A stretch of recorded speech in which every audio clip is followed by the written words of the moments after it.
네, 여러분 안녕하세요. 세력주 길라잡입니다. 오늘 10월 25일 오후 8시 40분 정도인데, 지수 흐름 좀 체크 좀 하고, 구독자분께서 분석 요청하신 두 종목, 드림 시큐리티, 비츠로테크, 분석 요청하셨다기보다는, 익절 구간을 어느 정도로 보고 있는지 궁금하다.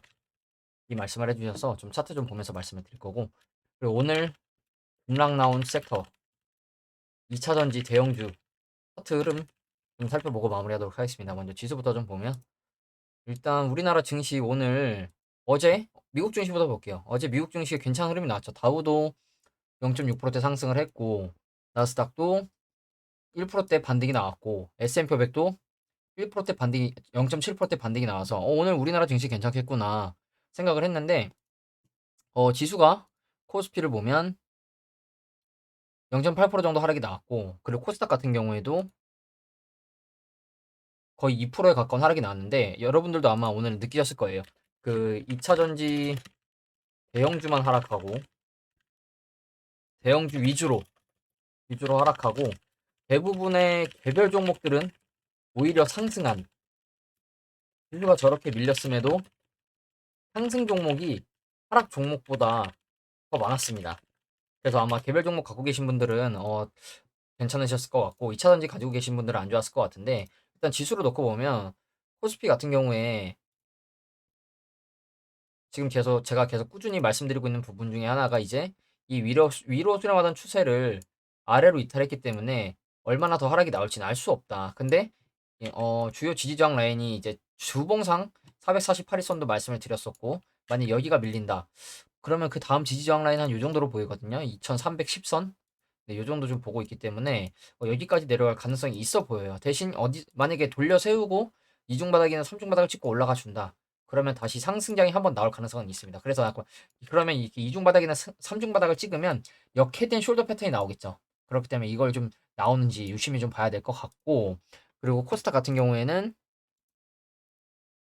뭐 물론 어제 괜찮은 흐름이 나왔어요. 아래 꼬리 강하게 달리면서 약간 강한 저점 신호죠. 아래 꼬리 강하게 달리면서 양봉으로 2%대까지 상승이 나왔는데 보시면 코스닥도 지금 이 구간까지 밀렸었는데 이 구간 딱 보시면 앞전에 한번 밀어내려고 했었던 구간이면서 지지저항이 살짝 겹치는 구간이거든요. 그래서 그 구간에서 지금 반등이 나왔는데 그러면 여기서 다시 내려오더라도 여기는 지켜줘야겠죠. 아래 꼬리로 강하게 지켜줬으니 내려오더라도 여기는 좀 지켜주는 모습이 나와야겠죠. 그럼 이중바닥의 느낌으로 올라가는 그림이 나오면 베스트일 것 같고 주봉으로 보면 지금 코스닥도 지금 아래 꼬리가 또 지금 이 구간에서 이렇게 달리고 있는 모습이죠. 이렇게 아래 꼬리가 달리고 있는 모습인데 여기 구간을 일단 지켜준다면 돌려주면서 올라갈 가능성이 좀 베팅을 해볼 수 있고 여기가 깨진다. 그럼 바로 여기 정도 보이는 것 같거든요. 730선 여기 구간 좀 보이기 때문에 여기까지도 내려올 가능성이 있다는 거 항상 염두하시고 매매하시는 게 좋을 것 같고 그리고 미국 증시 같은 경우에는 나스닥이나 S&P 500 차트로 보면 지켜줘야 될 구간이 여기 정도로 보인다 말씀을 드렸었는데 여기 구간을 이탈했다가 다시 올라오는 모습이 나왔죠. S&P 500도 비슷하게 이 구간을 이탈했다가 다시 올라오는 모습이 나왔어요. 그러면 이 구간은 그러면 그만큼 상징적인 구간이 되겠죠. 여기를 지켜줬었고 이탈했지만 다시 강하게 올라왔으니 다시 내려가더라도 여기는 깨지 않는 게 좋겠죠. 이런 여기서 지켜주면서 다시 돌려주는 그림이 나오는지 봐야 될 것 같고 선물도 보시면 나스닥 선물도 지금 주요 지지 라인 여기로 형성을 해놓은 것 같죠. 14,650선. 그렇기 때문에 여기를 좀 지켜주는 모습이 나오는지 봐야 될 것 같고 S&P 500 선물도 이 앞전 저점 라인 이 구간 이탈했다가 다시 올라왔으니 이 구간 지켜주는 모습 나오는지 지금 근데 이제 좀 안타까운 건 S&P 500도 지금 소폭 하락하고 있고 선물은 나스닥도 0.4%대 정도 하락이 나오고 있다는 거. 그러면 만약 여기를 이렇게 깨고 내려간다. 그냥 장기 입형 하나씩 테스트하러 갈 가능성이 있겠죠. 그렇기 때문에 이걸 여러분들이 염두하시고 매매하시는 게 좋을 것 같다는 거 좀 말씀을 드리고 구독자분께서 문자 요청하신 두 종목 좀 볼게요. 드림 시큐리티. 드림 시큐리티도 제가 중장기로 굉장히 좋게 보고 있는 종목이라고 말씀을 드렸죠. 지금 큰 추세로 보면 이 고점에서 거래량 없는 게 모비스랑도 차트가 유사해 보이죠. 오히려 바닥권에서 매집하는 구간에서의 흔적이 더 많이 보이고 있고 심지어 최근에도 계속해서 매집이 들어와 주고 있는 모습인데 그러면 이걸 큰 추세로 봤을 때는 지금 이렇게 수렴하는 듯한 추세가 나오고 있다고 제가 말씀을 많이 드렸죠. 이런 식으로 고점과 고점이 연결이 되고 저점과 저점이 연결을 하면 수렴하는 추세가 나오는데 이 구간의 끝이 거의 다 온 것 같다. 그래서 만약에 여기서 바로 올라가 줄지 아니면 한번 이렇게 쑥 팠다가 갈지 경기 침체 감안해서 팠다가 갈지 아무도 알 수 없지만 수렴의 끝부분에 있기 때문에 곧 방향성이 정해질 것 같다고 제가 말씀을 계속 드리고 있죠. 그래서 이렇게 보면 이런 차트가 만들어지고 있는데 진짜 앞으로 한 두 달 안에는 뭔가 움직임이 좀 나와줄 것 같거든요. 월봉으로 보더라도 월봉상으로도 마찬가지로 이렇게 그러면 이 구간 안에서 좀 움직임이 나올 거라고 좀 보고 있거든요. 내려오면 대신 이전 저점이 어딘가 보시고 내려올 걸 염두에 두고 매매를 해야겠죠. 그래서 지금 만약에 익절을 한다면 지금 구간에서 익절을 어디서 해야 되냐 그걸 좀 물어보셨는데 보시면 지금 제가 드림 시큐리티도 많이 말씀드렸던 구간이 3,500원이었죠. 3,500원대가 약간 주요 지지저항 라인으로 보인다. 이 말씀을 많이 드렸거든요. 이 지켜주면 강하게 올라가고 저항 맞으면 강하게 떨어지고 저항 맞으면 내려오고 그렇기 때문에 이 구간을 약간 상징적인 구간으로 3,500원 정도를 말씀을 드렸던 거거든요. 3,500원이 또 마침 주봉이나 월봉으로 보면 주요 지지 저항 라인입니다. 이때는 또 저항 맞고 저항 맞고 저항 맞고 앞에서 떨어지기 전엔 지지 나왔었던 구간이기 때문에 또 월봉으로 보더라도 3,500원 대충 요 정도로 볼게요. 요 정도로 보시면 이 위에 있을 때는 상승이 나오고 아래에 있을 때는 저항으로 올라가지 못하는 그림이 계속 나오고 있죠. 그렇기 때문에 몸통으로 확실하게 좀 올라가는 그림 나왔을 때 눌림 보고 들어가거나 분할로 접근하면 괜찮을 거라고 좀 보고 있거든요. 그러면 드림 시큐리티는 지금 위치에서는 1차적으로 3,500원을 목표로 잡는 게 맞지만 그러면 수익이 얼마 되지 않죠. 그러면 만약에 3,500원을 돌파했을 때를 생각해 보면 지금 계속 윗꼬리가 달리는 구간이 어딘가요, 여러분? 저항망 구간이 여기죠. 3,700원, 800원. 여기를 또 쉽게 올라가지 못하고 있죠. 그렇기 때문에 지금 위치에서 만약에 3,500원을 돌파한다. 1차 목표가는 여기로 보시는 게 맞을 것 같고 그리고 지금 단기 추세를 좀 보면 이런 식의 하락 추세가 이어지고 있죠. 이런 식의 하락 추세. 이런 식의 하락 추세가 이어지고 있으니 그 구간 상단이 또 마침 3,500원 정도가 되고 여기를 돌파하면 이 정도까지 갈 걸 염두하시고 매매하시는 게 좋을 것 같고 반대로 돌려주고 야 추세 하락 추세 단기 하락 추세 돌파해주네 나쁘지 않겠구나 들어가 보는 게 낫겠죠. 대신 만약에 이런 추세가 있는데 이런 구간에서 저항 맞고 다시 내려가는 빠지는 그림이 나온다. 그러면 다시 추세 하단까지 내려갈 걸 염두를 해야겠죠. 그래서 지금 단기 추세는 또 어떻게 움직이고 있는지, 중장기 추세는 어떠한 추세인지 체크하시면서 매매하셔야 될 것 같고, 그리고 이런 종목들은 모아가도 괜찮다고 제가 말씀드린 이유가 재무 자체도 괜찮았죠.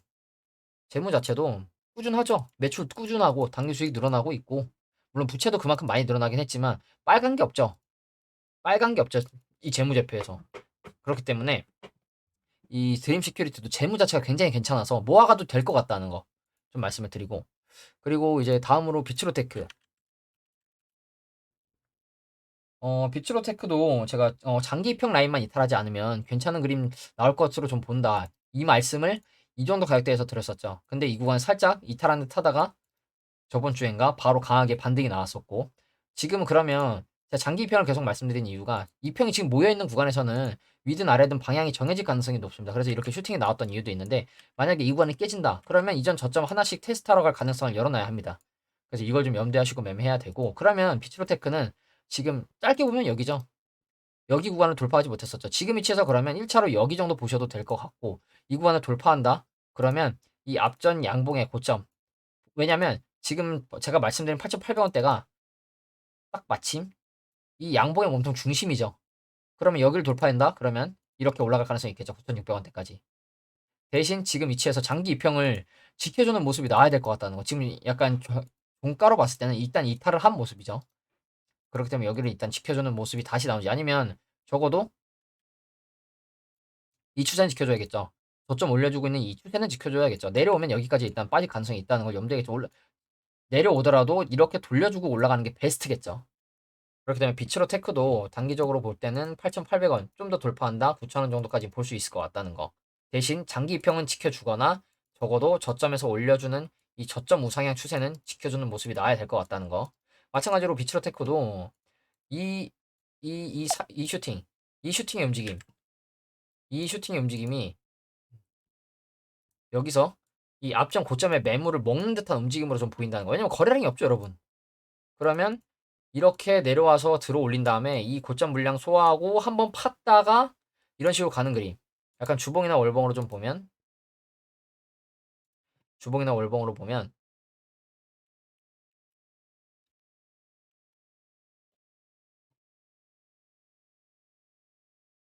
흔들어주고 이런 식으로 파동 주면서 올라갈 것 같다는 저는 예상을 좀 하고 있거든요. 기본적으로 일단 저점도 이렇게 올려주고 있기 때문에 비츠로테크 같은 경우에도 모아가기 괜찮은 종목으로 보고 있습니다. 그래서 비츠로테크도 모아가도 좋다는 이유가 재무가 엄청나게 좋죠.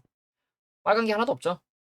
심지어 앞에 드림 시큐리티는 부채도 높았는데 오히려 이 비츠로테크는 자산 중에 부채보다 자본이 더 높다는 거. 부채 비율 낮고 유보율 괜찮고 매출 꾸준하고 영업이익 잘 나오고 8% 9%대 나와주고 있고 그렇기 때문에 이런 종목들 모아가는 게 모아가도 안전하지 않나 좀 생각을 하고 대신 흔들기가 엄청 심하죠. 그러니까 최근에 이 움직임도 이 앞전 고점의 물량을 여기 구간 물량을 테스트한 거라고 좀 보고 있거든요. 그래서 모비스는 바로 움직였는데 지금 비츠로테크는 바로 안 움직이는 거 봐서는 시간이 조금 더 걸릴 수 있다는 거 이렇게 쑥 팠다가 갈 수도 있고 그렇기 때문에 이런 걸 염두하시고 매매하시면 될 것 같고요. 그리고 이제 2차전지 대형주 오늘 급락 나온 2차전지 대형주 좀 보려고 하는데 뭐 에코프로부터 하나씩 볼게요, 여러분. 에코프로 155만 원까지 갔었는데 여러분 지금 69만 원이죠. 지금 반토막이 났죠. 70만 원이라고 해도 반토막 이상이 났죠. 근데 보시면 에코프로 같은 경우에 지금 오히려 이런 말씀하시는 분들 많더라고요. 2차전지 대형주 지금 좀 싸졌는데 지금 줍줍할 때 아니야? 지금 분할로 들어가야 되는 거 아닌가? 지금 좀 싸졌는데 이런 말씀하시는 분들이 계시더라고요. 근데 저는 에코프로 같은 경우에 여러분 보세요.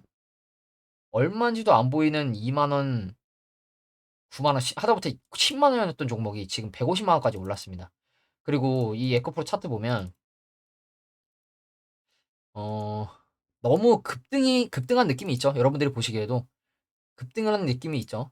이렇게 작게 파동 주다가 이렇게 강하게 들어 올렸어요. 그리고 나서 지금 제가 또 에코프로는 여러 번 말씀드린 게 여러분 이 고점에서의 전형적인 패턴 거래량 터진 음봉 윗꼬리 음봉 그리고 제가 이걸 음봉으로 보면 여기거든요. 이 구간 이날이죠. 이 쏟을 때 거래량 터졌다고 제가 말씀드렸죠. 쏟을 때 거래량 터졌다고.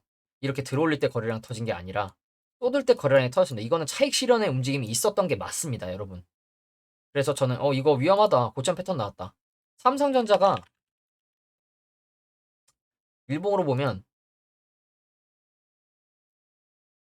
이 구간, 이 고점에서 그랬거든요. 윗꼬리 거래량 터진 윗꼬리 캔들. 이때도 아마 쏟으면서 거래량이 터졌을 겁니다. 근데 그나마 여러분 삼성전자는 보세요. 삼성전자도 이 고점 찍고 이렇게 우양이 나오긴 했지만 이 하락각이 그렇게 가파르진 않았습니다. 근데 에코프로 볼게요. 에코프로. 딱 각도의 차이가 느껴지죠, 여러분? 각도의 차이가. 이거 보이시죠? 이렇게 밑으로 쏟아내고 있는 거. 그리고 에코프로 같은 경우에는 일단 지켜줘야 되는 구간을 전 여기로 봤습니다. 여기. 저항, 저항, 저항. 근데 이 구간을 이탈했죠, 지금. 그럼 그 다음 지지 구간 어디냐? 여기로 보고 있습니다, 여기. 50만 원. 그 다음 바닥 구간 지지장 겹치는 건 여기이기 때문에 내려오면 여기까지 내려와도 이상하지 않습니다. 그러면 에코프로 같은 경우에 야, 지금 뭐 계속 모아가시는 분들 있다고 알고 있는데 모아가는 거 저는 뭐 그걸 안 좋게 보지는 않습니다. 대신 저는 차트를 많이 보고 매매하는 사람으로서는 여기서 만약에 이 아래로 또 쐐기형 삼각 수렴이 나오고 있는 거 같죠? 근데 만약 여기서 아래로 이탈한다. 그럼 급락 나올 가능성이 있습니다. 여기서 돌려주면 돌려줄 때 단기 매매로 들어가도 나쁘지 않아요, 오히려. 그렇기 때문에 에코프로는 지금 고점에서 거래량 터치고 반토막 50% 이상 하락이 나왔다는 거. 그리고 지켜줘야 될 구간을 여기 정도로 봤는데 일단 장기 평까지 일단 내려왔고 오늘 8% 빠지면서 다음 지지 구간으로 보이는 게 50만 원 정도로 보고 있다는 거. 좀 말씀을 드리고 그럼 또 에코프로 BM을 봐야겠죠. 에코프로는 그나마 반토막 났지만 에코프로 BM은 여러분 반토막 이상이 났습니다. 거의 60만 원에서 에코프로 BM도 지금 이렇게 빠지고 있죠. 똑같이 분봉 흐름 볼게요. 이 고점 나온 날 어땠는지 이 구간이죠. 여러분 보이시죠? 쏟으면서 거래량 터지는 거. 이렇게 들어 올릴 때 거래량 터진 게 아니라 쏟을 때 거래량이 터졌습니다. 쏟을 때. 그래서 고점 패턴 나왔다고 좀 생각을 했었고 그리고 이제 결과는 쪽으로 마찬가지로 비슷하게 이렇게 쏟아내고 있죠. 에코프로 BM도 거의 58만 원에서 반토막이면 29만 원이거든요. 반토막이 29만 원인데 여기를 깨고 내려갔죠. 지금 여기서부터 지금 그러면 얼마나 빠졌나요? 고점 대비 얼마나 빠졌습니까, 여러분? 엄청나게 빠졌죠. 지금 한 60%, 5, 6, 30, 60% 정도 빠진 것 같거든요. 60% 이상. 또 마찬가지로 에코프로 BM도 여기는 지켜줘야 됐었던 걸로 보이죠, 여러분. 저항, 이때도 저항, 이때 지지 나왔었으니. 근데 여기 깨지니까 저항으로 못 올라가죠. 그럼 다음 지지 구간 어디냐? 여기 정도로 봤었는데 맞닿아 있죠. 여기 정도로 보고 있었는데 여기까지 내려왔죠. 그럼 만약 여기가 깨진다. 에코프로 BM이. 그럼 저는 여기 봅니다. 14만 원. 왜냐면 그 아래 지지 나올 만한 구간이 안 보입니다. 장기평에서 반등 나오면 반등 나올 수도 있지만 여기가 깨진다. 저는 여기까지 내려갈 갈 거라고 보고 있습니다. 뭐 제가 하락론자가 아니라 지지저항을 깨고 내려가면 이렇게 내려가도 이상하지 않다는 거. 그리고 또 이제 포스코 안 볼 수가 없겠죠. 포스코 퓨처엠. 포스코 퓨처엠 오늘 10% 빠졌습니다. 10%. 오늘 거래 대금 4,400억 터지면서 마찬가지로 분봉 볼게요. 포스코 퓨처엠. 똑같죠? 쏟으면서 거래량이 터졌죠. 쏟으면서 거래량이 터졌죠. 일본으로 다시 돌아서 보면 포스코 퓨처엠 거의 70만 원까지 갔었죠. 70만 원까지 갔던 종목이 27만 원이 됐습니다, 여러분. 이렇게 또 이런 추세가 만들어졌죠. 그럼 포스코 퓨처엠도 여기 구간 정도는 지켜줘야 됐었던 걸로 보이는데 여기를 이탈을 했죠. 그리고 다음 지지 구간으로 보이는 데가 여기였는데 여기도 오늘 심지어 이탈을 했습니다. 포스코 퓨처엠은 여기 구간으로 봤는데 여기도 이탈을 했어요. 그러면 크게 볼게요. 포스코 퓨처엠도 그럼 어디까지 내려갈 수 있냐? 그냥 바로 여기 보이죠? 24만 원대. 네, 여기 보이네요. 여기 이렇게 두 번 저항 맞았던 구간. 내려오면 여기까지 내려왔다가 여기서 반등 나와도 이상하지 않다는 거. 아니면 이 추세를 돌파했을 때 들어가는 게 안전하겠죠, 우리는. 그래서 지금 포스코 퓨처엠도 고점 대비 엄청나게 빠졌다는 거. 물론 상승이 강하게 나왔으니까 조정도 강하게 나오는 건 맞아. 근데 여기서 이렇게 다시 갈지 이렇게 바닥에서 삼성전자처럼 시간을 끌지 삼성전자처럼 아무도 알 수가 없죠. 그리고 포스코 인터내셔널 포스코 인터내셔널도 이제 96,000원 찍고 포스코 인터내셔널 그나마 좀 위에서 박스권으로 좀 버텨주는 모습이 나왔어요. 근데 보이시죠 여러분? 이렇게 수렴하는 듯한 추세를 아래로 깨고 내려가니까 이렇게 급락이 나오죠. 그리고 이제 기준봉을 삼을 만한 상한가 양봉 몸통 중간 시가 지금 이렇게 좀 보고 있는데 포스코 인터내셔널도 그럼 볼게요. 다음 지지저항 구간이 어딘가? 여기 깨지면 그냥 여기 라인 박스권 라인 보이죠? 여기 박스권 고점대 라인 보이죠? 이 구간까지는 내려올 가능성이 있어 보이죠? 다시 내려오더라도. 그러면 4만 원대까지도 충분히 내려올 가능 구간이 열려 있습니다. 아래로 더 열려 있지 위로는 이미 하방 이탈을 했기 때문에 이렇게 수렴하던 추세를 여기서 위로 돌렸으면 괜찮았을 텐데 하방 이탈을 했죠. 그러면 장기피 하나씩 테스트하러 내려가면서 이런 식의 하락이 나올 수가 있다는 거. 심지어 지금 2차전지 대형주들 다 시외에서도 좀 하락이 나왔죠. 시외에서도 하락이 나왔고 그 포스코홀딩스는 어떠냐? 포스코홀딩스도 76만 원 찍고 오히려 이건 아직 반토막이 나진 않은 것 같거든요. 반토막이 나진 않은 것 같죠. 근데 지금 마찬가지로 비슷한 패턴으로 빠지고 있고 그럼 홀딩스도 여기 정도 지켜줘야 될 것으로 보이죠. 그러니까 지금 여기 구간에 내려와 있는데 만약 여기가 깨진다. 포스코 인터내셔널도 포스코 홀딩스도 여기가 깨진다. 여기가 깨진다면 일단 1차적으로 여기 좀 보고 40만 원. 그 다음은 네, 여기 정도 보이네요. 35만 원. 이런 식으로 지지 이때는 또 올라가지 못했던 구간. 그렇기 때문에 이런 식으로 순차적으로 내려올 수도 있으니 이걸 염두를 해야겠죠, 여러분. 여러분들이 이 종목을 가치 투자 모아 가시더라도 이런 차트를 보고 어느 구간까지 빠질 수가 있겠구나. 그러면 내가 이 구간을 빠졌을 때 추가 매수를 해야지. 이렇게 시나리오를 세우시고 대응하는 게 맞지. 그냥 주구장창 내려가는 와중에 모아간다는 식으로 모아갈 필요가 있겠습니까? 추세 자체가 하락인데 여기 구간에서 모아봐야 의미가 있나요, 여러분? 추세 자체가 하락인데. 그럼 반대로 이 추세를 위로 돌파했을 때 들어가도 나쁘지 않겠죠. 그렇기 때문에 이 포스코 종목들도 다 하락이 나오고 있고 뭐 오늘 LG에너지솔루션도 엄청 급락 나왔죠. 8%. LG에너지솔루션도 지금 보시면 이 정도 가격대가 고점대로 보죠. 60만 원만 되면 거의 다 저항을 맞는 것 같죠. 그리고 지켜줘야 됐었던 구간은 한 요 정도로 보이네요. 저항, 지지, 지지. 근데 여기 이제 저항을 받기 위해서 밀리고 있죠. 지금 여기까지 밀렸는데 좀 더 밀리면 그냥 바로 여기입니다. 바로 그냥 내려갈 것 같거든요. 내려가면 이렇게 아니면 적어도 내려와서 돌리고 갈 가능성이 있을 것 같고 아니 바로 불반등은 나오진 않을 것 같아요. 제 생각에. 만약에 불반등을 기대한다. 이 추세 상방으로 돌파하면 그때 들어가는 게 안전하겠죠. 그러면 지금 약간 여기서 만약에 돌파한다. 약간 이런 식의 역회된 숄더 패턴이 나올 수도 있을 것 같거든요. 그렇지만 오히려 이런 걸 보고 들어가는 게 안전하겠죠. 그래서 지금 2차전지 대형주 종목들이 오늘 하락이 크게 나왔는데 이슈가 뭐가 있었는지는 솔직히 저도 모르겠어요. 오히려 어제 테슬라는 올랐고 뭐 GM 때문에 그런 건지 GM이 이제 생산 목표 하향, 공장 가동 1년 미뤘다 이런 얘기가 있긴 했죠. 그래서 이것 때문에 그런 건지 알 수는 없는데 2차전지 대형주들 지금 오히려 굳이 추가 매수할 구간은 아닌 걸로 보인다는 거. 왜 어디까지 빠질지 모르니까. 어디까지 내려갈지 알 수가 없으니까. 오히려 이 추세를 위로 돌파했을 때 조금 비싸게 사더라도 이때 들어가는 게 낫겠죠. 하방 이탈하면 그냥 뭐 30만 원, 20만 원, 10만 원 같도 이상하지 않습니다. 에코프로 지금. 왜냐면 이미 고점에서 세력이 차익 실현을 했다면 거래량도 내려 쏟으면서 터졌고. 그렇기 때문에 여러분들이 이런 걸 염두에 두시고 매매하시는 게 좀 좋을 것 같고요. 어, 그래서 저도 뭐 오늘 뭐 요새 매매를 잘 안 하니까 종목도 4개밖에 안 가지고 있고 저는 이제 뭐 여러 유튜버 분들 방송도 챙겨보고 있고 근데 대부분 경기 침체 또는 시장 폭락을 좀 보고 계시더라고요. 근데 데이터나 지표를 놓고 봤을 때 경기 침체, 시장 폭락 충분히 나올 수 있겠구나. 오히려 저도 지금 집을 사야 하는데 내년에 만약에 좀 하락이 나온다면 매수할 수 있는 기회로 좀 볼 수 있지 않을까 지금 보고 있기 때문에 데이터나 지표를 놓고 봤을 때는 경기 침체나 시장 폭락이 충분히 나와도 이상하지 않다는 거. 그리고 이창용 하는 총재가 오늘인가 이제 발언이 있었는데 전 세계 올해인가 내년에 경제 성장률을 3% 정도 보고 있고 3%? 3% 정도 보고 있고 일본도 3%대 정도 예상을 해요. 근데 우리나라 1.4% 본답니다. 1.4% 경제 성장률.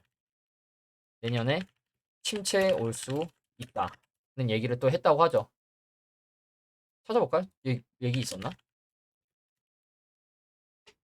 이창용 금리 조정 불가피 기대 인플레 반등 부동산 집값 고점대 30 떨어지면 문제 생겨 뭐 얘기가 계속 나오고 있긴 하죠. 미국은 뭐 통화 사업도 좀 안 알려주려고 한다는 것 같기도 하고 경기 침체 맞다. 원점 재검토 금리 인상 고려 얘기하고 있죠. 경기 침체기라고 얘기를 했다고 하죠. 뭐 이게 뭐 실제로 될지 경기 침체가 나올지 안 나올지 모르죠. 1.4 얘기를 하죠. 1.4. 네. 그래서 지금 이러한 이슈가 있다는 거 여러분들 알고 계셔야겠죠. 올해 경제 성장률 잠재 성장률보다 낮아. 경기 침체에 맞다. 이렇게 또 얘기를 했다고 하죠. 그래서 이제 우리나라도 지금 이제 뭐 미국, 중국에서도 이제 어느 정도 경기 침체를 약간 알려주는 듯한 이슈가 좀 많이 터지고 있더라고요. 막 뱅크런도 좀 분국은 막 나타나려고 하고 있고 항저우 이쪽에서 그렇기 때문에 여러분들도 이런 이슈를 살펴보시는 게 좀 좋지 않을까. 매매를 하시는데 참고를 하시는 게 좋지 않을까. 설령 경기 침체가 안 오더라도 지금은 현금 들고 있는 게 맞지 않나. 저는 이렇게 생각합니다. 네. 오히려 다시 올라가면 그때 비중 조절해서 조금씩 진입하면 된다는 생각입니다. 그래서 저는 이제 데이터나 지표를 놓고 봤을 때는 충분히 내년 상반기, 늦으면 하반기, 많은 분들이 진짜 빠르면 올해 하반기, 늦으면 내년 상반기, 하반기 정도 경기 침체, 그리고 이제 자산 시장 폭락을 좀 많은 분들이 보고 계시다는 거. 저도 이런 걸 좀 참고해서 매매를 하려고 하는 거니까 이걸 여러분한테 강요하는 게 아니라 저는 이걸 참고해서 비중을 많이 줄여놨다는 거 좀 말씀을 드리고 오늘 영상은 네, 여기서 마무리하도록 하겠습니다. 감사합니다.